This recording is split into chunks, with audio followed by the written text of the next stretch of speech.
Pastor Roy Gearhart from Galloway United Methodist Church in Franklin, Pennsylvania, sharing a few words of encouragement to help us follow after Jesus. In the struggles of life, there spiritually is probably no greater question that affects people than the question of suffering and why we go through suffering in this life. Why does God allow it? The book of Job is a book that really wrestles intensely with that question. And in it, we get a peek behind the scenes where we see Satan challenging God, saying that Job only loves God because God has blessed his life so much and allowed no harm to come his way, that Satan says if you would let something bad happen to Job, he would spit in your eye and curse you to your face.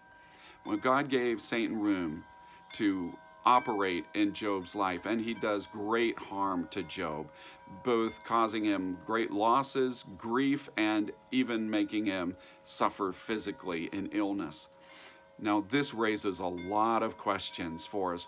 Why? Why would God let Satan do anything like this? In fact, some people might look at this and say, this looks like God and Satan are working some backroom betting deal over Job's life, as if Job is somehow a pawn in some game that they're playing. But I want to assure you that that is absolutely the furthest thing from the truth. In reality, it's Satan who is God's pawn. He is always limited in what he can do, and ultimately, Job is the one who comes out blessed in the end. This week I realized that Job's story is not unique. I mean, all of us, for one thing, can relate to Job in one way or another. We all endure suffering. We all go through problems in our life. And we all go through these kinds of heartaches that really make us struggle. And as people of faith, raise these kinds of issues of how to see God at work in our lives. But I realized this week that there is another story in Scripture that is a perfect parallel to the life of Job. And that is in the Apostle Peter. In the upper room in Luke's gospel, Jesus told Peter that Satan had asked to sift him like wheat. Just like Satan came before God asking to trouble Job's life, he's asked for a chance to put Peter and the others to the test. Jesus said to Peter, I'm praying for you. I'm praying for you so that you will not fall away. And so that Jesus shows us that he always has in view Peter's blessing and his care no matter what's coming down the line. In fact, Jesus said to Peter, when you return, he recognizes already that Peter is going to struggle immensely, just as Job did with all of his circumstances, with many questions engaged there.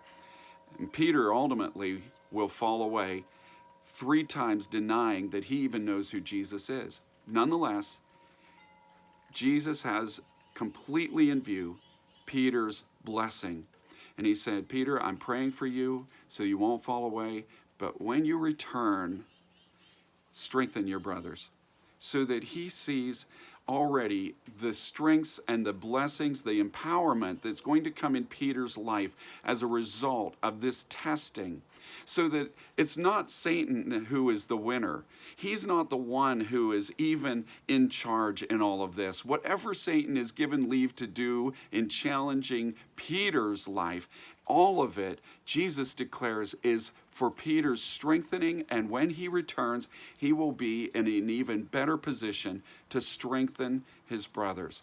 And so that, just like Job, we see that God had a plan to impart his grace and his blessing. He never, ever lost sight of that. Satan was the one who was being played. And so that we can be confident that God is always working in our life and in our circumstances, sometimes meeting us with immense challenges.